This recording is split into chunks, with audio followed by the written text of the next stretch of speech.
नमस्कार विद्यार्थी मित्रांनो, विनय बी क्रिएशन या आपल्या यूट्यूब चॅनलवरती तुमचं सर्वांचं स्वागत आहे।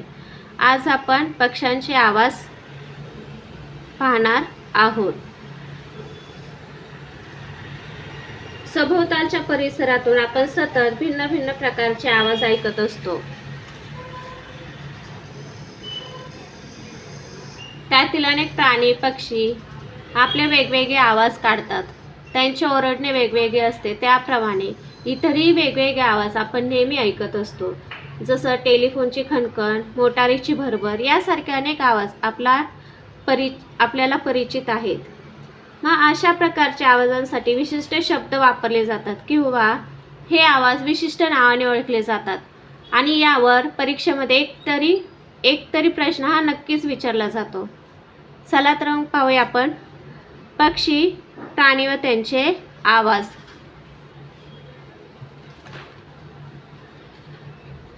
कोकिळ, त्याला गुंजन किंवा कुहू असे म्हणतात। भुंगा, गुंजन किंवा गुंजारव। मोर, केकारव किंवा केकावली। हंसाचा आवाज असतो त्याला कलरव असे म्हणतात। हत्तीचा चित्कार, तसाच घुबडाचा सुद्धा घुतकार। सापांचा किंवा नागांचा त्यांच्या आवाजाला फुसफुसणे किंवा फुतकार असं देखील म्हटलं जातं। माकडांचा भुभुक्कार, गायीचे हंबरणे, बैलांचे डुरकणे किंवा डुरकी असं देखील त्यांच्या आवाजाला म्हटलं जातं। म्हशीचे रेकणे, रेडा त्यांच्या आवाज सुद्धा रेकणे असंच म्हणतात। गाढव ओरडणे किंवा रेकणे। घोडा खिंकाळणे, कोंबड्याचे आरवणे, वाघाची डरकाळी, सिंहाची गर्जना।